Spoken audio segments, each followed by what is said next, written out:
경건의 시간을 시작하겠습니다. 사도신경 고백하겠습니다. 나는 전능하신 아버지 하나님, 천지의 창조주를 믿습니다.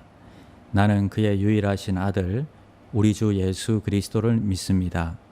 그는 성령으로 잉태되어 동정녀 마리아에게서 나시고 본디오 빌라도에게 고난을 받아 십자가에 못 박혀 죽으시고 장사된 지 사흘 만에 죽은 자 가운데서 다시 살아나셨으며 하늘에 오르시어 전능하신 아버지의 하나님 우편에 앉아 계시다가 거기로부터 살아있는 자와 죽은 자를 심판하러 오십니다. 나는 성령을 믿으며 거룩한 공교회와 성도의 교제와 죄를 용서받는 것과 몸의 부활과 영생을 믿습니다. 아멘.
샬롬, 반갑습니다. 오늘도 주님 앞에 나오신 우리 성도님들을 주의 이름으로 환영하며 축복합니다.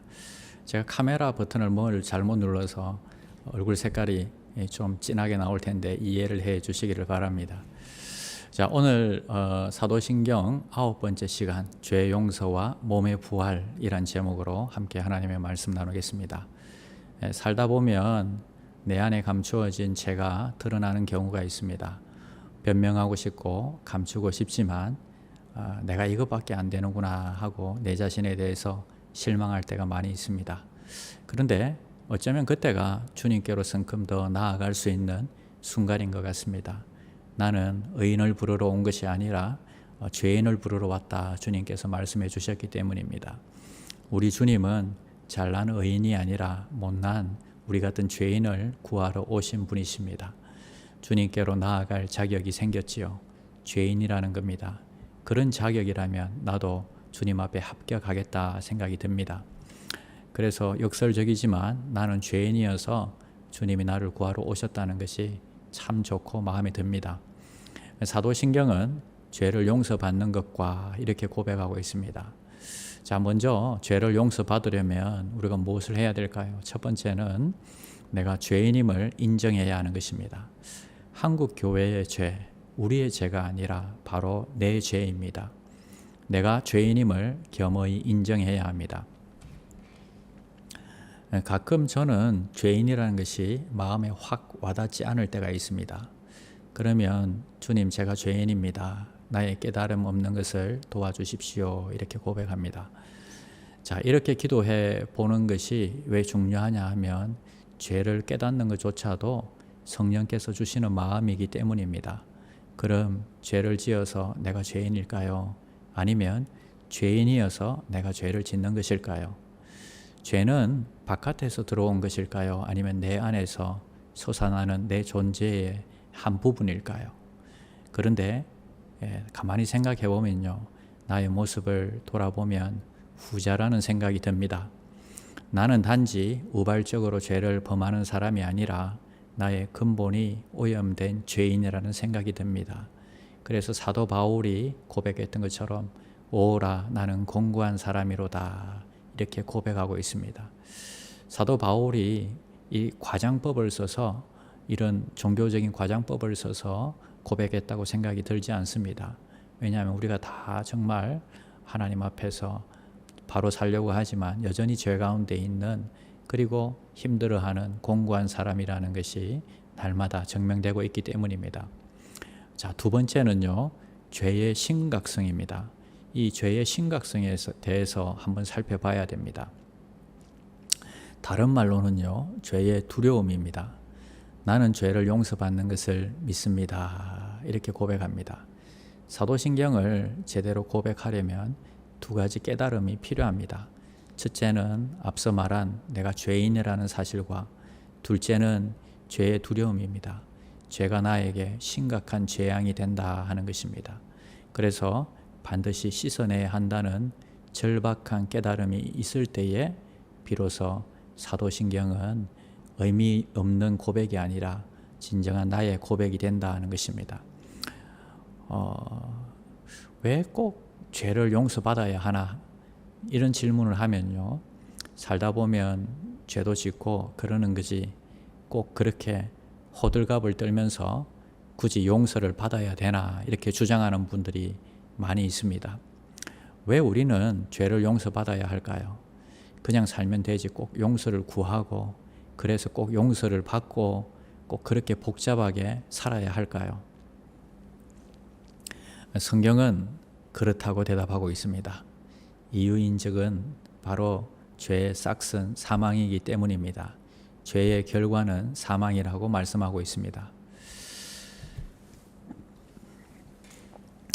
죄가 그냥 한번 민망하고 말 사안이라면 성경은 죄를 그렇게 중요하게 다루지 않았을 것입니다. 죄란 것이 세월이 지나면 절로 해결될, 없어질 사안이라면 성경은 죄를 심각하게 다룰 필요가 없을 것입니다. 죄야말로 우리의 삶의 가장 큰 죄악이요, 그리고 가장 큰 상실이기 때문입니다. 사람들은 암과 같은 질병을 두려워하지만 성경은 죄를 두려워하고 있습니다. 제대로 처리가 되지 않을 때 죄는 우리에게 정말로 두려운 결과를 초래하기 때문입니다. 중풍병자 앞에서 주님이 죄사함을 이야기하신 이유도 여기에 있습니다. 중풍병자를 위해서 친구들이 지붕을 뜯어서 남의 집 지붕을 뜯는다는 것은 무리한 일이죠. 그러나 친구를 향한 이 절박한 마음을 이해했는지 이 집주인도 별말이 없었습니다. 질병이 주는 이 상실과 고통이 그만큼 크기 때문입니다. 친구의 몸에서 중풍을 뜯어낼 수만 있다면 지붕춤이야 10번인들 못 뜯어내겠습니까?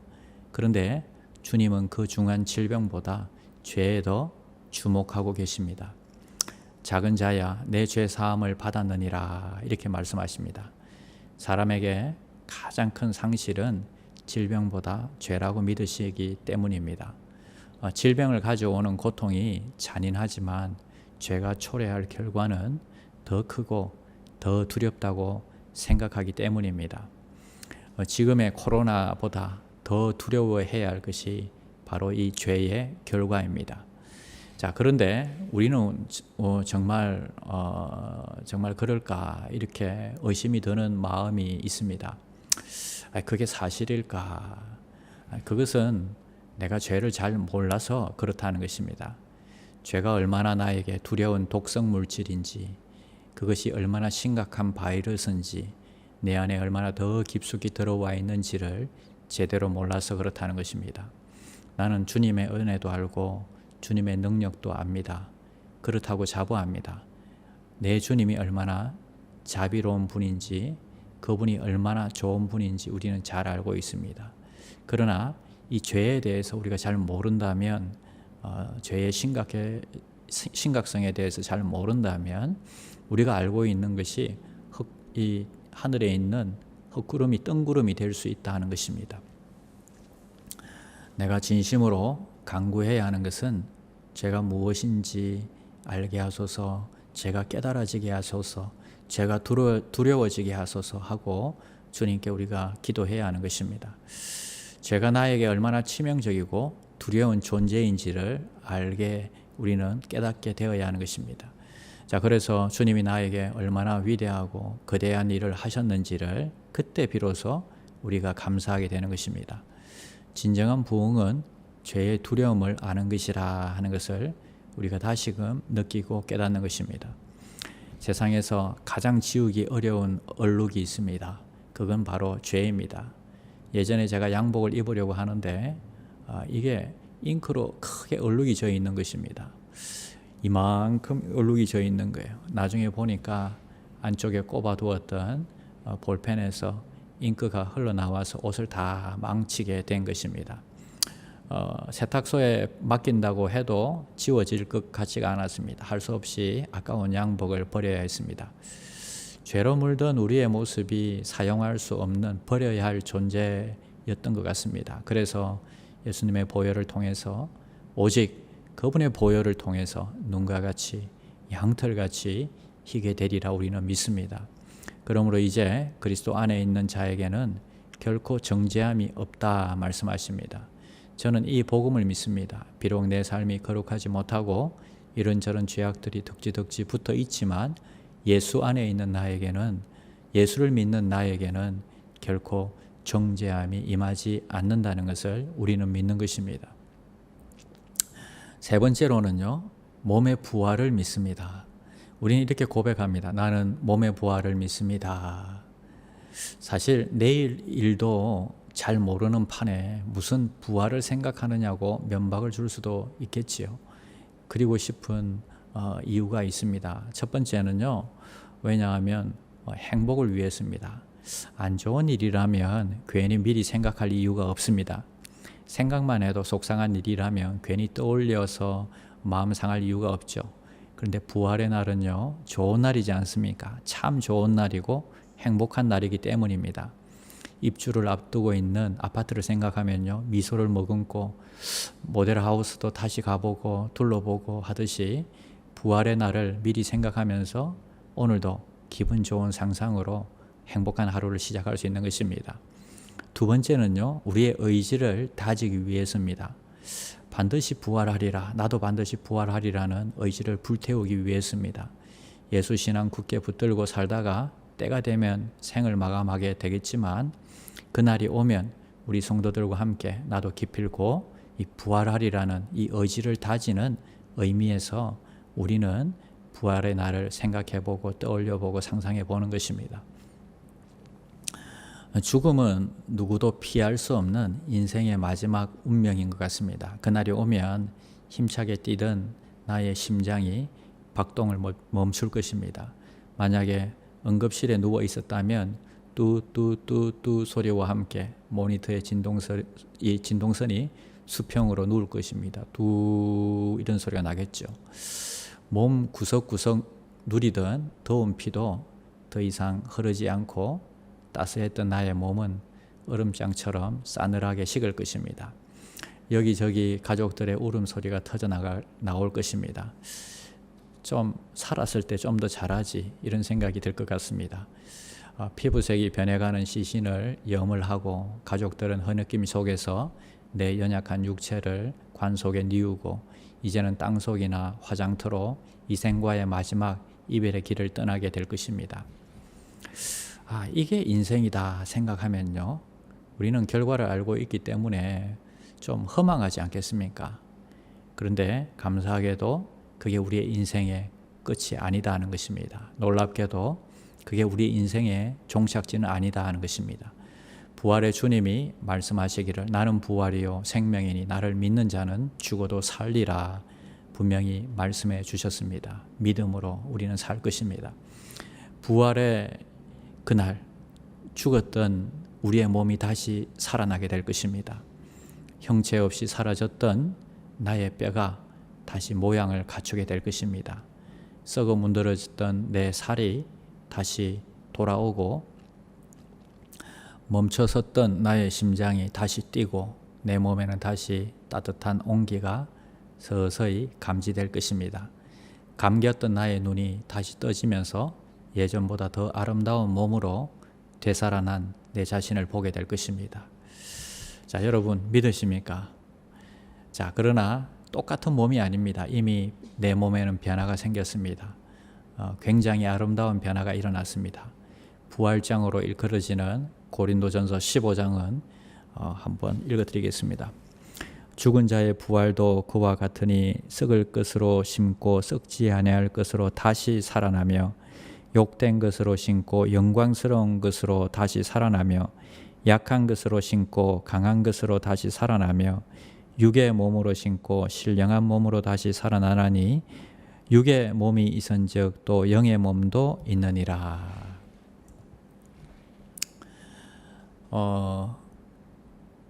기대되는 것은요, 우리가 더 아름다운 모습으로 변화가 된다는 것입니다. 분명한 사실은요, 천국에는 성형외과가 필요 없다는 것입니다. 다 자기가 원하는 모습보다도 더 좋은 모습으로 바뀌어 있었을 것입니다. 자, 재미있는 변화가 하나 일어나는데요, 그때는요, 우리의 몸은 벽을 지나갈 수 있는 신비한 몸이 될 것입니다. 마치 예수님이 부활 이후에 벽을 관통해서 나타나신 것처럼 우리도 그렇게 시간과 공간을 초월하는 몸으로 바뀔 것입니다. 그러나 변하지 않는 것이 있습니다. 바로 나의 이름 혹은 나의 정체성은 변하지 않을 것입니다. 다른 말로 지금도 나지만 그때도 나일 것입니다. 이름을 개명할 수는 있겠지만 적어도 나라는 이 정체성 자체는 변하지 않을 것입니다. 부활의 그날에 우리는 서로를 알아볼 수 있을까요? 시간은 조금 걸릴 수 있겠지만 알아볼 수 있을 것입니다. 성경을 보면 너무 아름다운 모습으로 바뀌니까 예수님이 부활하신 이후에 제자들이 처음에는 주님을 알아보지 못했습니다. 하지만 나중에는 알아보았던 이 엠마오로 가는 두 제자들처럼 우리는 서로를 알아보게 될 것입니다. 부활의 그날은 생각하는 것만으로도 참 행복하고 아름다운 날입니다. 그런데 성경이 말씀하시기를 모두에게 그날이 주어지지는 않을 것이다. 부활의 길은 모두에게 열려 있으나 모두에게 그 길이 허락되지는 않을 것이다 하는 것입니다. 여러분, 예수를 믿음으로 예수 부활, 나의 부활, 우리는 이것을 믿고 있습니다. 오늘도 부활을 믿고 승리하는 힘을 내는 귀한 종들이 되시기를 축원드립니다. 주기도문 하시겠습니다. 하늘에 계신 우리 아버지여, 이름이 거룩히 여김을 받으시오며 나라가 임하시오며 뜻이 하늘에서 이루어진 것 같이 땅에서도 이루어지이다. 오늘 우리에게 일용할 양식을 주시옵고 우리가 우리에게 죄 지은 자를 사하여 준 것 같이 우리 죄를 사하여 주시옵고 우리를 시험에 들게 하지 마시옵고 다만 악에서 구하시옵소서. 나라와 권세와 영광이 아버지께 영원히 있사옵나이다. 아멘. 1. 오심 기도. 하루 5번 마음을 다해 드리는 기도. 나는 죽었습니다. 제가 주인이 아니고 예수님이 저의 주인이십니다. 예수님은 십자가에서 죽으시고 부활하셨습니다. 부활하신 예수님을 가슴으로 만나서 따라가며 간증합니다. 사랑하는 가족과 함께 영광스런 승리를 노래합니다. 나는 죽었습니다. 제가 주인이 아니고 예수님이 저의 주인이십니다. 예수님은 십자가에서 죽으시고 부활하셨습니다. 부활하신 예수님을 가슴으로 만나서 따라가며 간증합니다. 사랑하는 가족과 함께 영광스런 승리를 노래합니다. 나는 죽었습니다. 제가 주인이 아니고 예수님이 저의 주인이십니다. 예수님은 십자가에서 죽으시고 부활하셨습니다. 부활하신 예수님을 가슴으로 만나서 따라가며 간증합니다. 사랑하는 가족과 함께 영광스런 승리를 노래합니다. 나는 죽었습니다. 제가 주인이 아니고 예수님이 저의 주인이십니다. 예수님은 십자가에서 죽으시고 부활하셨습니다. 부활하신 예수님을 가슴으로 만나서 따라가며 간증합니다. 사랑하는 가족과 함께 영광스런 승리를 노래합니다. 나는 죽었습니다. 제가 주인이 아니고 예수님이 저의 주인이십니다. 예수님은 십자가에서 죽으시고 부활하셨습니다. 부활하신 예수님을 가슴으로 만나서 따라가며 간증합니다. 사랑하는 가족과 함께 영광스런 승리를 노래합니다.